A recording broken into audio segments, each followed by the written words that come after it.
Hi there, Pyrethrin girl here. I'm sitting here by my brassica bed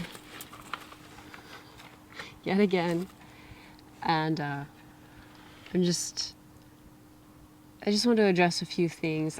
Every time I do a video about this area, this bed, these plants, I get a lot of comments about how I planted them too close together. I need to be using more organic methods to control the flea beetles. That, I'm doing it all wrong. And I appreciate comments and I appreciate hearing what other people do, but I also know what I'm doing and why I'm doing it. And so I thought maybe I haven't explained well enough why I'm doing what I'm doing and why I plant the way I plant. So I thought maybe I would just explain that a little bit, go through that a little bit with you, and just maybe help to understand, our environments are often different, our growing conditions are different, and that plays a big role in how we can deal with things. So I think the biggest number one thing is how I'm dealing with the pests, the flea beetles in particular.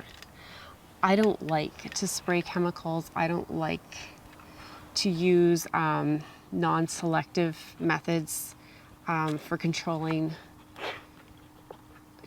pests in my yard. I would very much prefer to have nature take its course, have the good bugs find the bad bugs, or use very specific treatments that treat specific pests.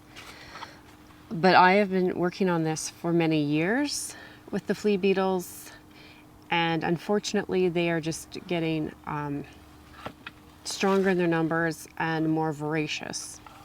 We live in a very dry climate.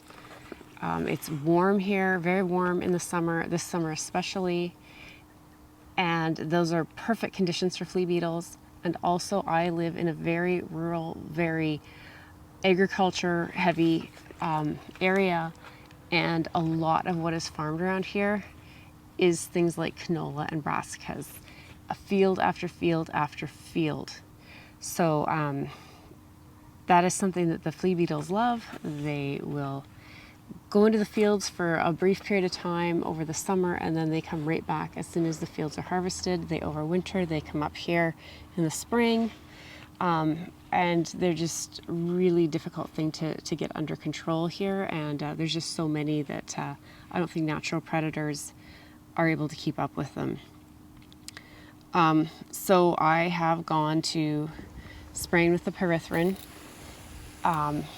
They come back and they come back and they come back, but I'm just hoping that I can try and knock down the numbers this fall so that next spring I have less that come up that have overwintered, and I'm able to get an early crop in to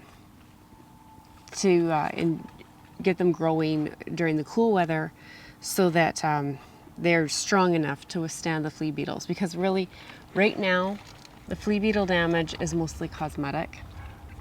But if I don't get this damage down, then the early crops, when I put the young plants in the spring, when all of these have overwintered or have laid eggs and the eggs have hatched up in the spring, that's when they cause their biggest damage. And that's part of the problem I'm having this year is they completely ate down everything I planted early on in the season. And I wound up having to plant late, which means I'm trying to grow cool weather crops in very hot weather. So that's why I'm spraying, and that's why I'm doing what I'm doing.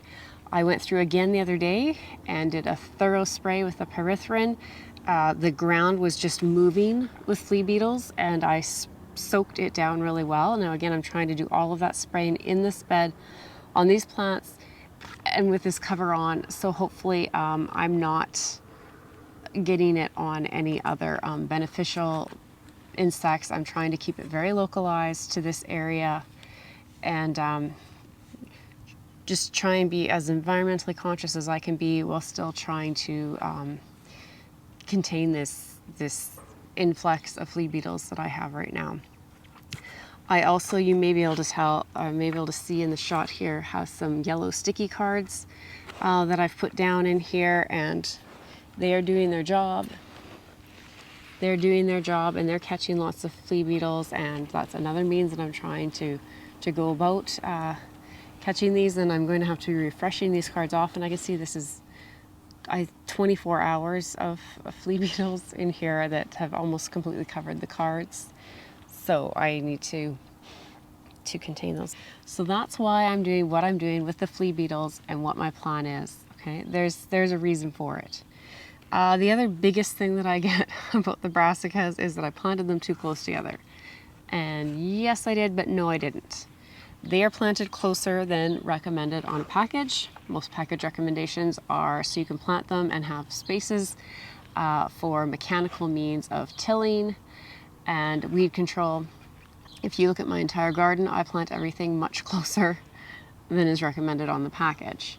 I live in a very dry climate. I don't have to worry about a lot of mildew issues, a lot of fungal issues.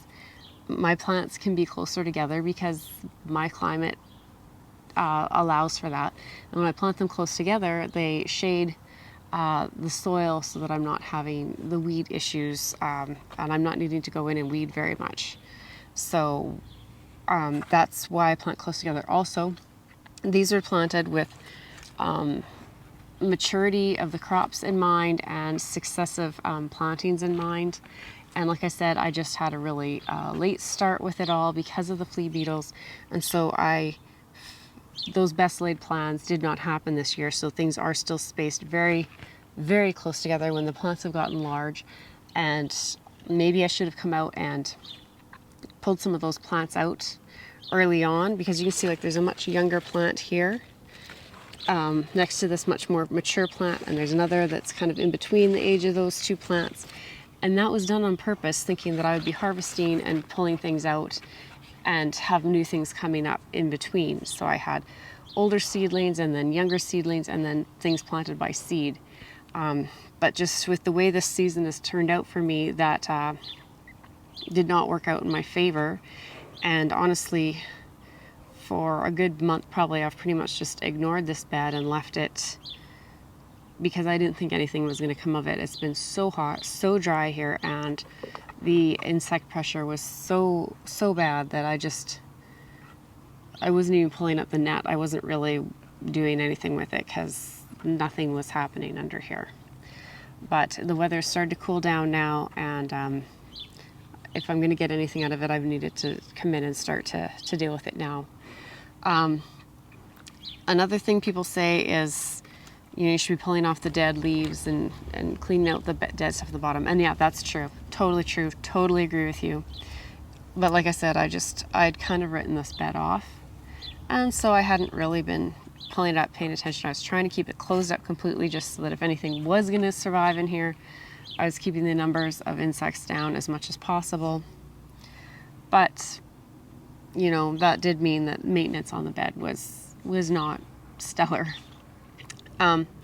But I've gone in here. So I went in the other day, like I said, I did some spraying, I put up the sticky traps, I did a lot of cleaning up of the leaves and things in here, pulled out a few plants that I have harvested on. I have gotten some broccoli and some cauliflower out of here, and I do think I'm going to get a little bit more. It certainly won't be the harvest I've had in past years, but it's coming. There's some cabbage heading up in here. So I hope this addresses some of the questions some of you have about why I do what I do with my brassica beds. I hope you don't feel like I'm saying don't comment, don't give your suggestions, because I do want those. But I think those are some very common things that I'm getting, and I just want to explain to you why I'm doing the things that I'm doing and why I'm doing them, how I'm doing them. And my way might not be accurate for everybody's climate or situation. But for me, this is generally usually what works. Like I said, this has been a very different year and a difficult year to get things even started. So that's kind of changed my game plan. I've had to kind of adjust as this season goes by here. But thanks for watching, and we'll see you next time.